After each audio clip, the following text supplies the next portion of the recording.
A very good evening to all our participants of today's information session, which is on the use of digital twins, data analytics, and artificial intelligence in design, development, and construction. My name is Lalini Fernando, and I will be your host today. I'm from the Enrollment Division of SLIIT, and joining with us today is our special guest, Engineer Nihal Premachandra. Engineer Premachandra is a chartered engineer and project management professional with 38 years of experience in design, development, construction, and contract administration of public buildings, airports, and infrastructure projects. He began his career as a site engineer at State Engineering Corporation in 1983 and joined Saudi Bin Laden Group's Public Buildings and Airport Division in 1988.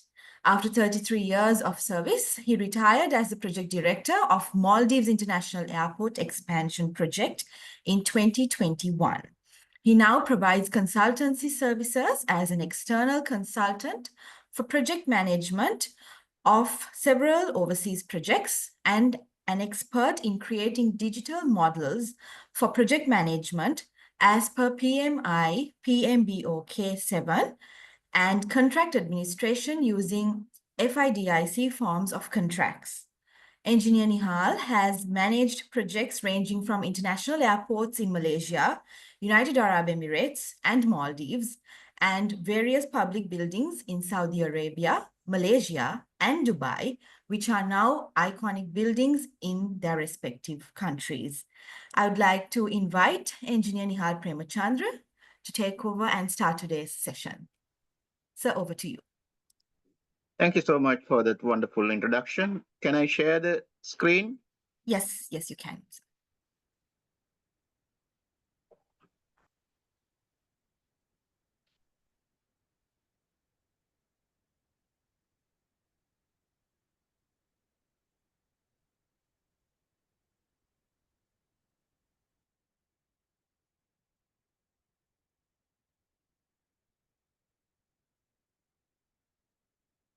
Hope you can see the full screen now.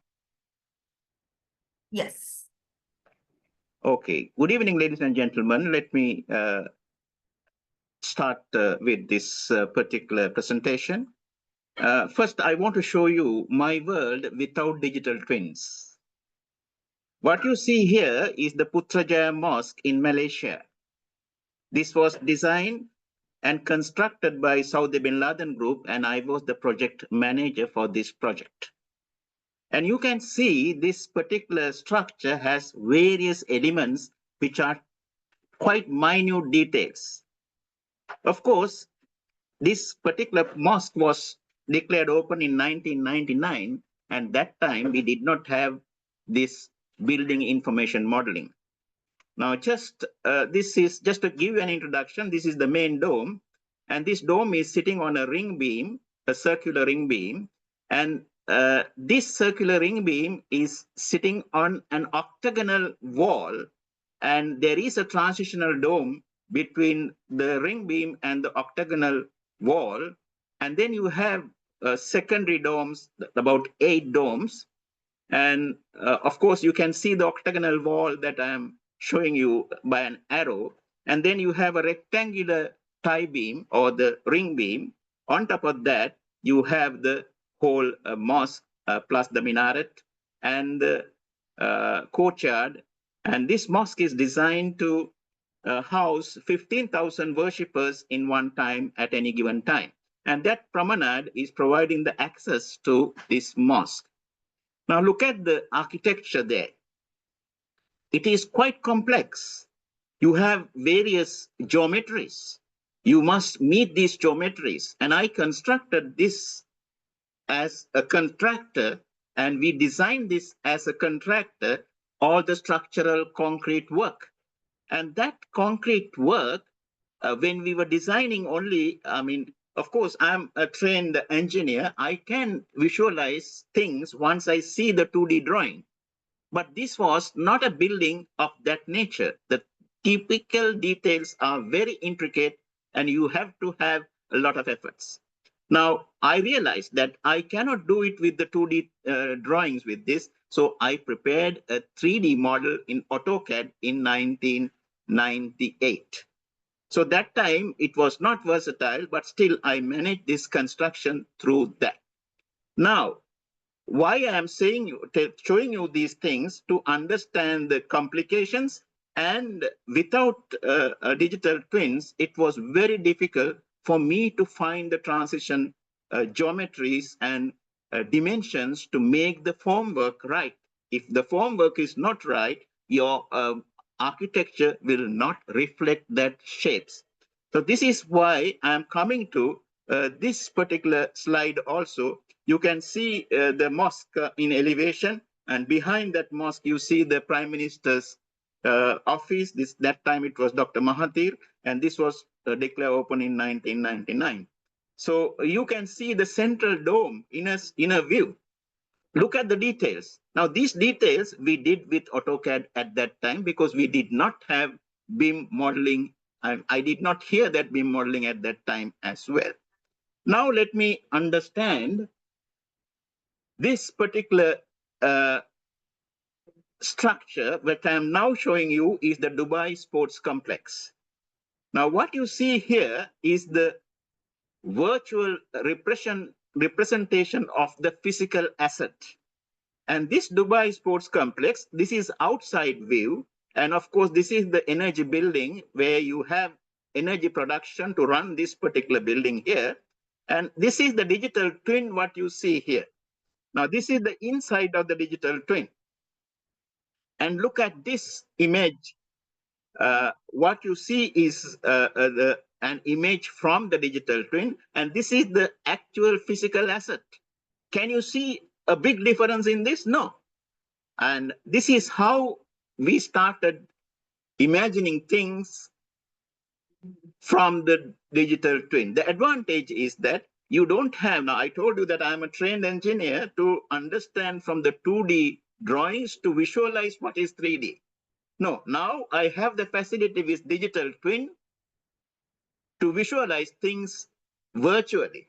And once you visualize things virtually, it is very easy to explain things to your stakeholders.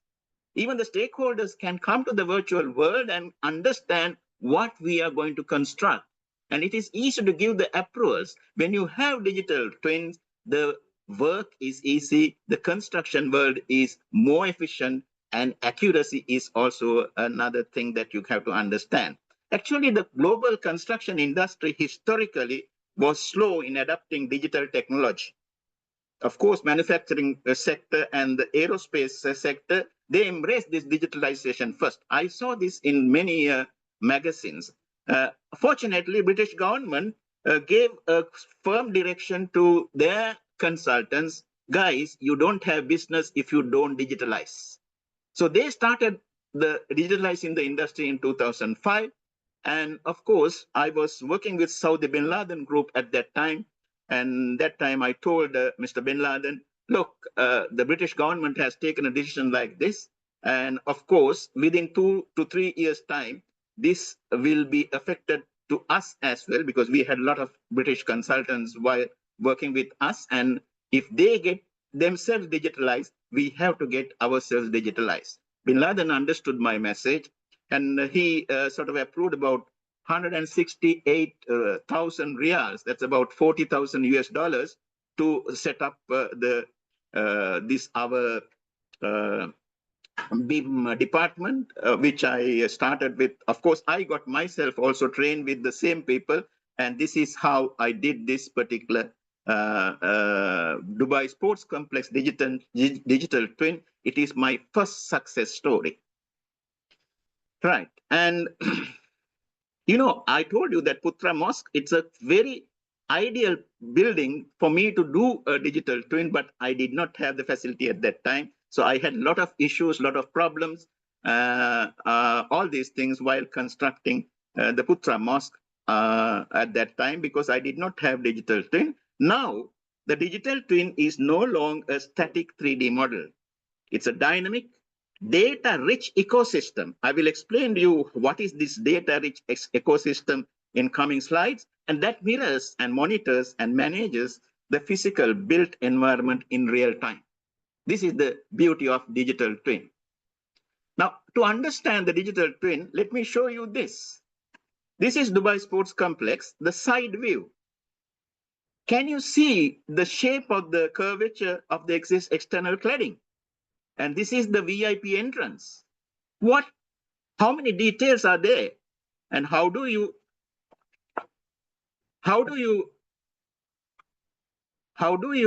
sort of imagine things when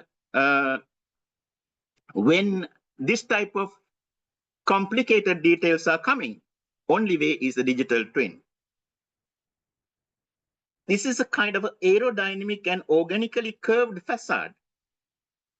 It is posing a significant challenge for conventional construction and cladding techniques. What I did, I used the digital twin. We digitally modeled the whole facade and the interfacing construction components with this complex geometry, and we have made a parametric elements to reflect the behavior of the surface. Now you can see there are some LED lights in the curve. So this type of construction you cannot do by hand drawings, manual drawings, because it is very difficult. The chances of you making mistakes is very high. The advantage I took here is that each curved element was defined parametrically and exported directly to computer numerical machines. CNC machines, I'm sure that you have heard of it. And we use the CNC cutters and 3D benders directly connected with the digital twin to do the construction sequencing, segmenting, and fabrication. When you fabricate things and come to the fabrication you do in the factory, and when you come to the site, you can easily assemble it to the millimetric accuracy. This is very, very important. You cannot do anything else other than using digital twin to get millimetric accuracy. And of course, if you make a mistake, you have to rework. Now, I don't have any rework. The other factor is that this particular facility was designed and constructed to hold a 10th FINA World Championship. Now, whole world is waiting for the 10th of December 2010 to hold this championship. So I have no room, no threshold to delay that day, because if I delay that day, for sure the Dubai ruler will close the Bin Laden group in Dubai. So I was under real pressure to get this particular facility done. Of course, I had a heart attack during this construction, but I survived. But what I'm trying to say, so inside this type of a situation, it is digital twin that saved my future. Now look at this. There are a lot of stakeholders coming and asking so many questions. This national coach of Australia, my God, he was asking so many unnecessary things. But I listened to them very carefully, because I know that when I show my digital twin to them, they will understand what I am up to. But when you come to the site, of course, you don't see what is going on unless otherwise I finish the project. So this is the situation that I'm trying to tell you. Digital twins, transform the stakeholder engagement, client, consultant, and subcontractors, those who are unfamiliar with 2D drawings. The people, not everybody understand to read the 2D drawing, but anybody can read the digital twin. This is the biggest advantage that we have, because we can get the people to work collaboratively. This is very important in project management. Now, digital twins can resolve interface issues proactively, because I am resolving interface issues virtually, not actually. I resolve everything and then go and do the construction. Then I have no mistakes. But if you don't resolve these things, you will start demolishing what you construct to correct things, right? And then this is, you see, this unique form of the structure was really realized efficiently, reducing delays and achieving quality assurance targets. vital for completing the venue on schedule to host 10th FINA World Championship of 25 meter swimming. Now look at this. Now what you see here is the energy building where you generate the energy to run that particular Dubai Sports Complex operations. Now here, net zero energy achievement is important in a country like Dubai because they are very much concerned about the environment. Unfortunately, we are not encouraging our people to put up their solar panels on their roof and sort of bring their buildings also to net zero energy achievement. But as engineers, we have ethical responsibility to protect the environment. If you look at the IESL Code of Ethics, if you look at the PMI Code of Ethics, it is very clear. It is a mandatory requirement. Now, in Dubai, it was very strict. So what we did was, we installed this particular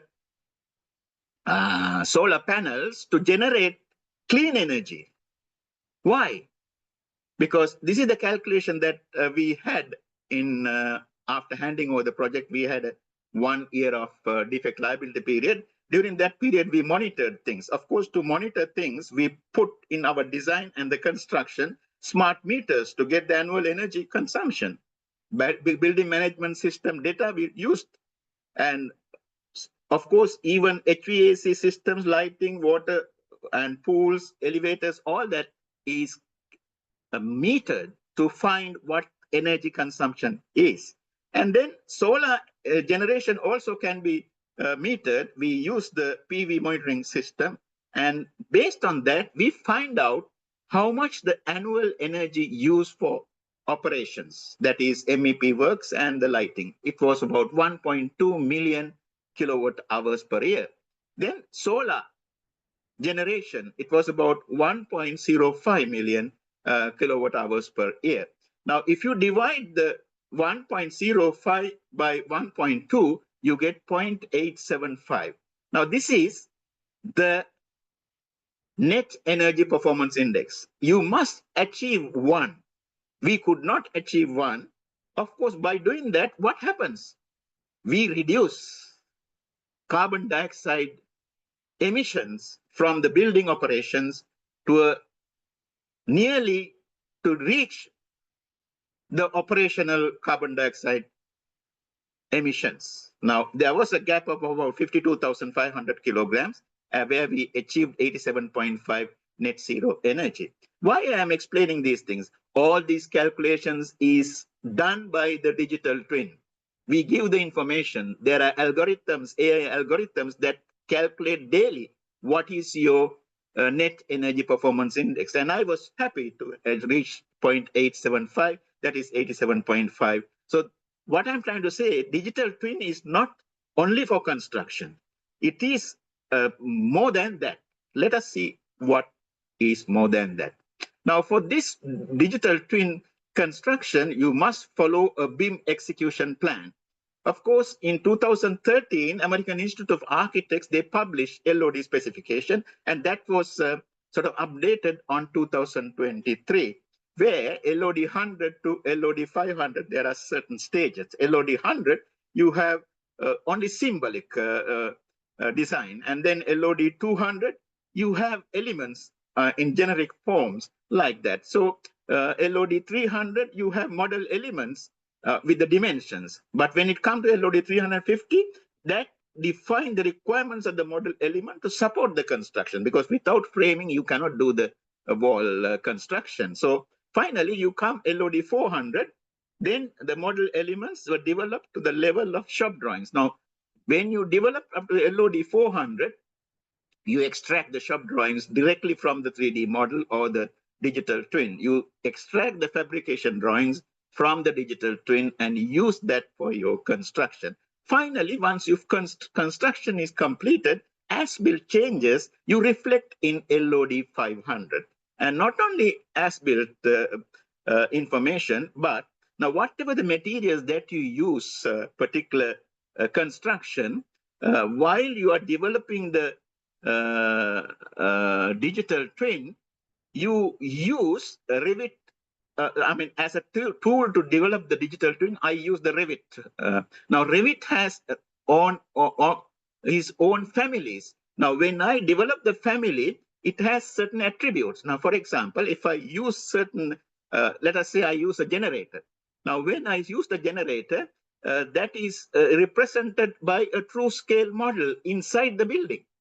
And that particular model has attributes to indicate, or we sort of provide such attributes like manufacturer, properties of this particular machine, spare part list for next 5 years, from whom that I can purchase these spare parts, and all that information is there in the digital twin. When it is handed over to the facilities management contractor, he can get all that information. Even the method statement that we use to construct is there inside the digital twin, giving the references. So he can go to the document management system and get what the method statement that we use for construction. So this is the advantage of digital twin. So if you follow these American standards for developing the LOD, level of detail, of course, you will make a very professional digital twin. Now, this digital twin is connected to the contract administration also, because now there are 3 types of main contract administration procedures. Now, first one is the consultant is appointed by the employer. At that time, the consultant should develop LOD 100, LOD 200, and LOD 300. And beyond LOD 300, the contractor will develop. The second method is that you have RIBA stage D contract conditions. Now it is changed, but I'm talking about when I was doing the Dubai Sports Complex, it was RIBA stage D. Now that process, the contractor and the consultant both are appointed by the employer, and both get together and continue developing from LOD 100 to LOD 500. And then it comes to the third method, is the FIDIC turnkey sort of EPC turnkey contracts based on FIDIC silver book construct conditions, where employer appoints only the contractor. Then the contractor appoints his own consultant, and contractor and consultant get together and develop the this digital twin from LOD 100 to LOD 500. Now, in such developments, you must give the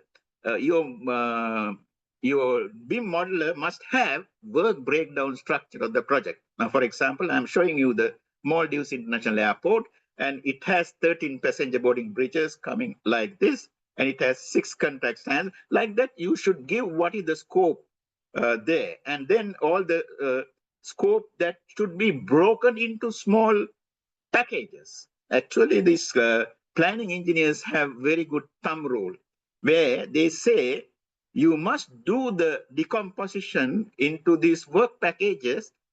Every work package, it should be completed within 4 hours minimum, 40 hours maximum. So you just imagine how the breakdown will happen. So when you break down your scope of work, you will have 20,000, 30,000 activities. And of course, these activities can be connected to the digital twin and develop the digital twin based on the construction sequence. So you must give this construction sequence to the BIM modeler so that he will incorporate everything. I will show you this video. You will understand what I'm trying to say.